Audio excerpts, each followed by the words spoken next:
Come with me on a mid-December day to see the camellias blooming at the Huntington and a few new gallery exhibits along the way.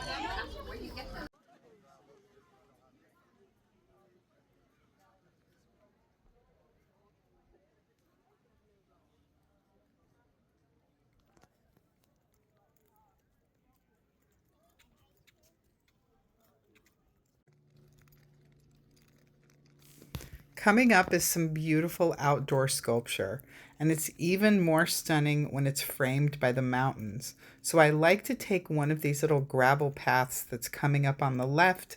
It has a great little bench, and I like to get right in the middle of the view with the mountains framing behind it. It is one of my favorite views. I love all the little side paths they have. Sometimes I just decide to take like the path less traveled, and I find things I would never ordinarily see. But they have really thought about the placement of these benches, and there's enough for everybody to get out and feel like you're having your own moment with the art. Look at that. Look at the beautiful mountains behind this sculpture. Oh, I love this. It's one of my faves.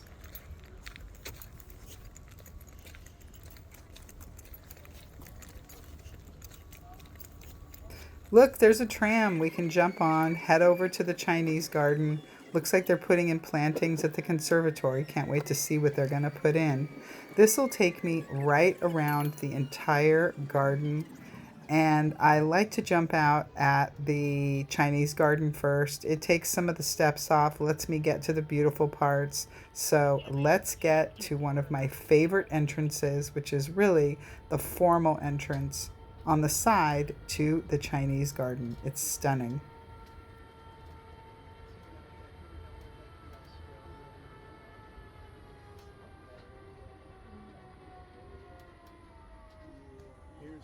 This beautiful wall that goes around the garden with the curves, and the entrance is just breathtaking. When you walk in, you see this nice little scene. Look at that beautiful archway, circular with the bridge. There's water underneath it. And here to the left, there's imported Chinese rock that has water flowing down it and is so peaceful and so beautiful. Listen to that.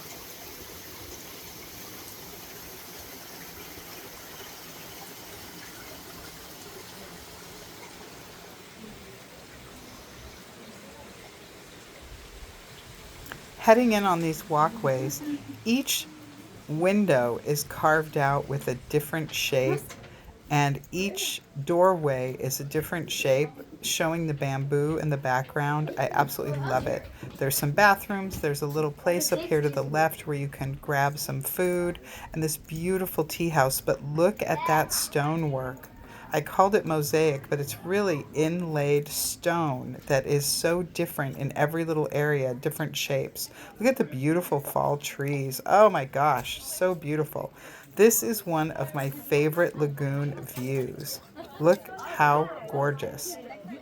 Oh my gosh, peaceful. The koi fish. I love to take this in with the weeping willow and the pavilions in the back. I love this view.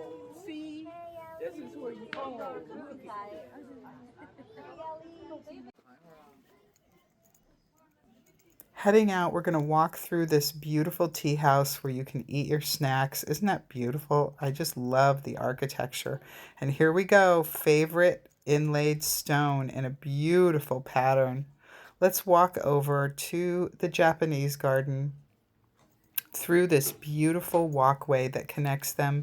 There is camellias all along this walkway. I love those open air windows. Here we go, beautifully framed by bamboo. We're going to walk down and I'll show you some of the camellias as we head over to the Shoya House.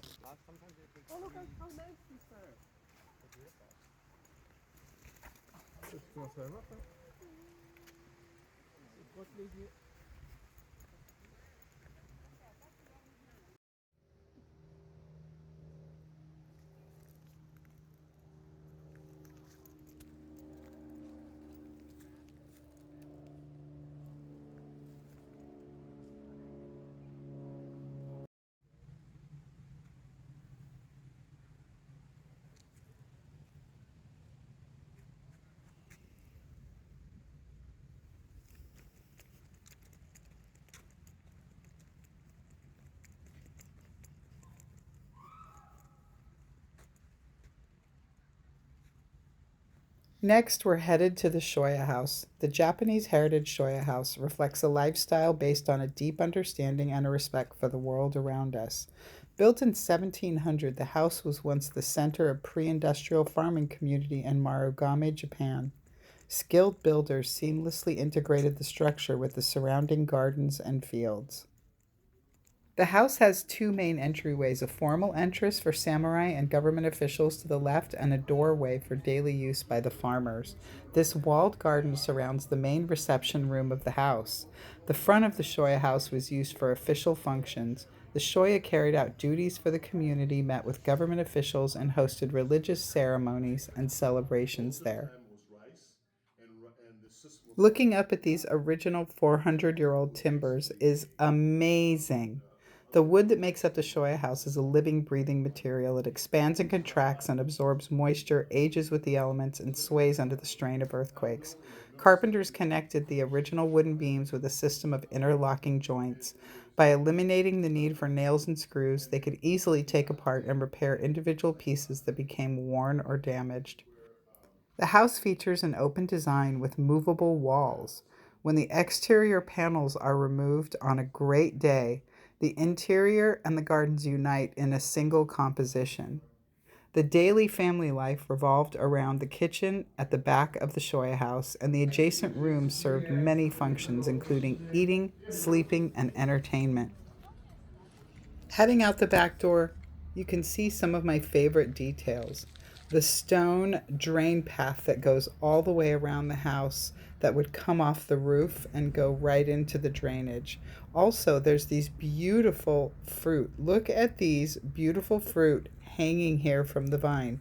Persimmons naturally drying, a little tiny well, and a really serene view. I love to walk around, look at the back door, this back pathway, and this little tiny gravel garden, which also offers a beautiful contemplative bench spot.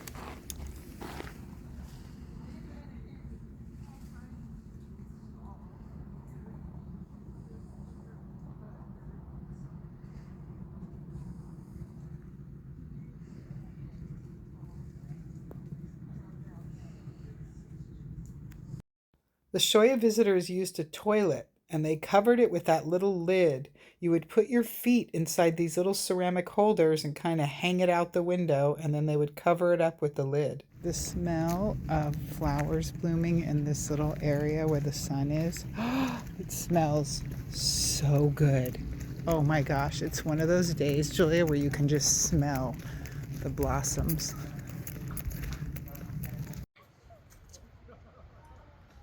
Leaving the Shoya house, I notice it's surrounded on the walkway with this different variety of bamboo that's black. It's really stunning and pretty, different than the yellow bamboo stalk that's on the other side. Oh my gosh, all of these camellias that are blooming are so beautiful with the sunlight going through them. Look at all the petals on the ground. Oh, I'm in heaven.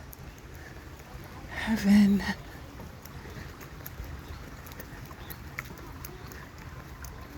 Oh, look at the red. Look at the pretty color. Oh my gosh. Oh, it's so pretty.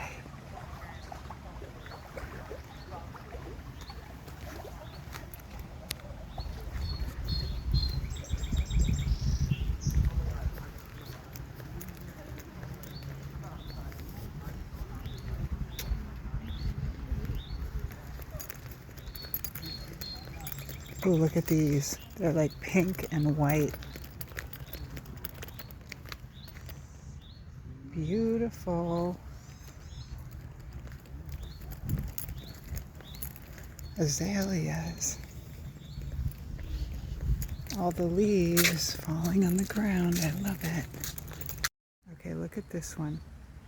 Look how beautiful that is. Look at those camellias. Oh my gosh. So beautiful. There's all these different varieties right here.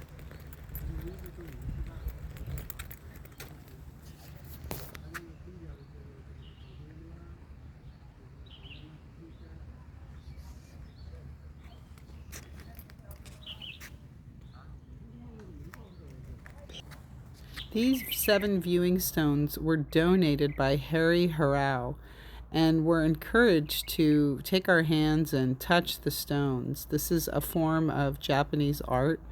The stones are placed in categories: distant mountain stone, mountain stream stone, thatched hut stone, human shaped stone, pattern stone, and puddle stone. The smoothness is amazing. They're dense, hard California jade, and they're basically pulled from the Eel River in Northern California.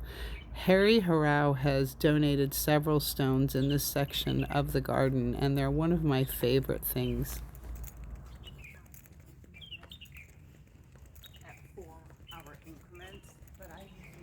Heading through the Bonsai Court, there are beautiful donated bonsai trees here. A small fig that will pass, a beautiful hibiscus.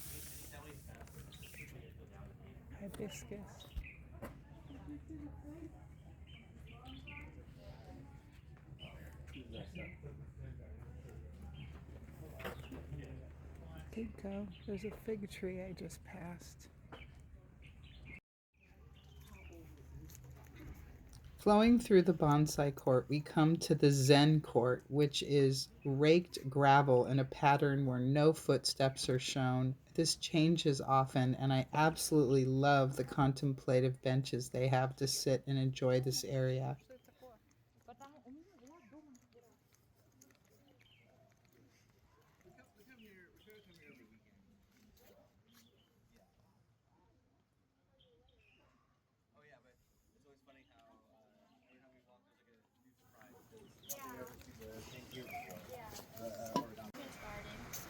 Do you have like a Origami folding.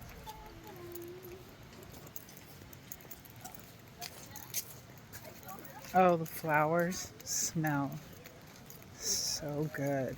Oh.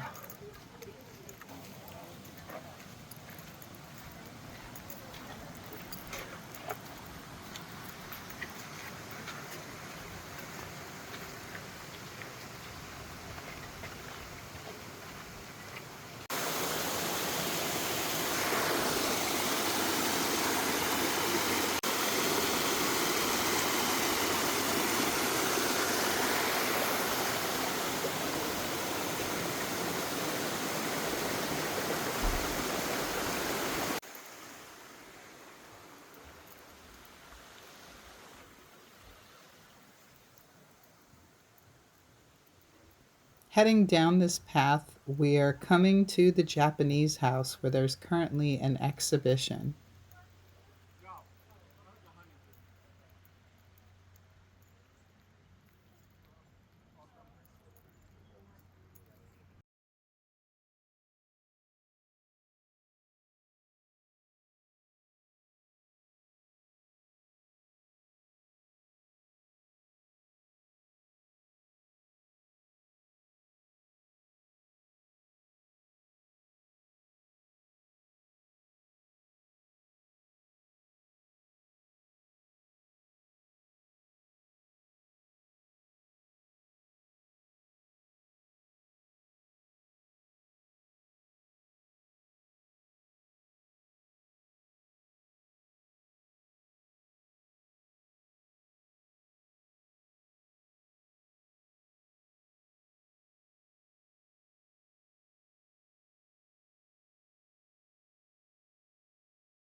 This material is called Faux Bois, French for false wood, an art form using cement and mortar and steel to make it look like real wood, famously seen in the concrete trees, arbors, and railings of the Huntingtons, restored by artisan Terry Egan. It's durable and long-lasting and handcrafted to mimic wood grain, making it a true art form. One of my favorite things leading up to the Japanese garden to the rose garden are these beautiful arbors made out of faux bois.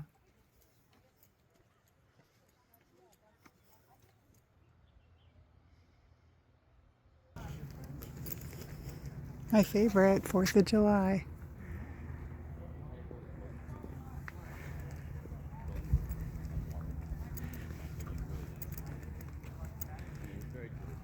About face.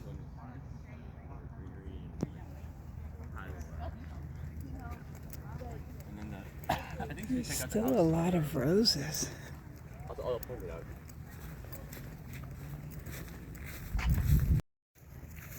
I had to come over and look at these. Beautiful orange, and then going into this peach. Gorgeous. Mini roses all along here.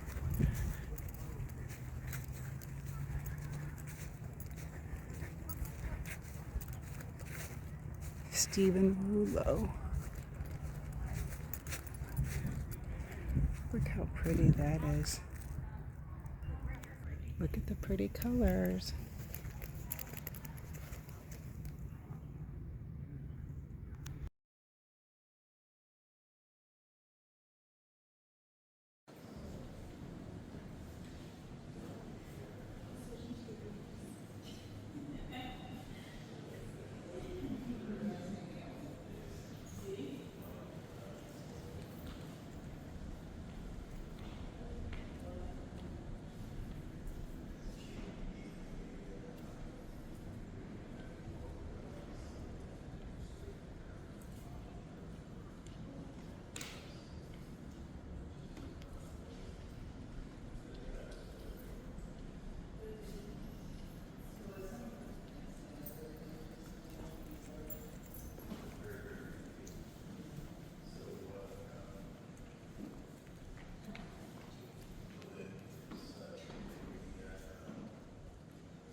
Western Sumatra.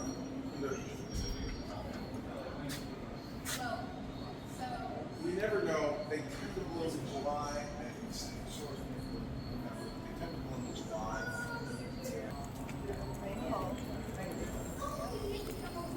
This is like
Heading out of the conservatory, we're going to make our way over to the North Vista and Camellias.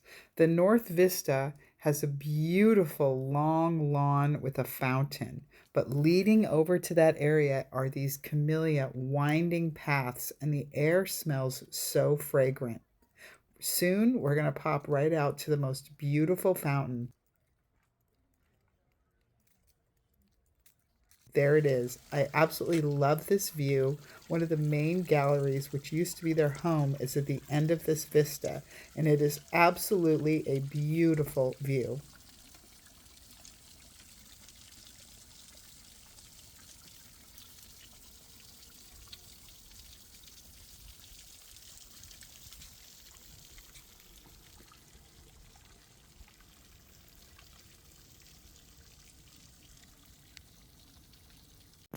Winding back in, now we are on the camellia blooming walks. There are so many different varieties of camellias that I'm just going to walk up and down these beautiful trails and show you everything I see that's blooming.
I'll try to give you best views of all these gorgeous antique statues. They are really stunning, lining this vista. They're on the left and right side and interspersed in the trails, and it is the most beautiful view.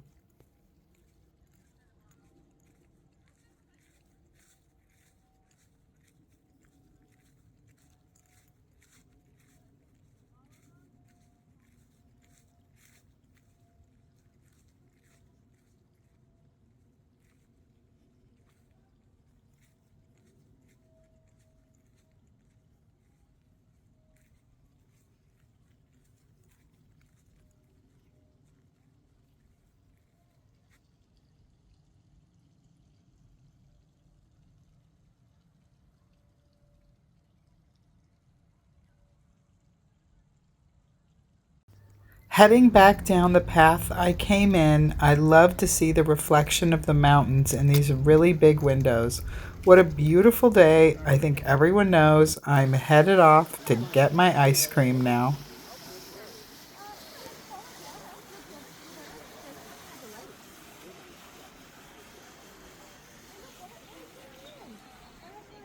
Okay, come.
Thanks for joining me for another beautiful day at the Huntington. Like and subscribe, and I'll be posting another video soon. Happy holidays.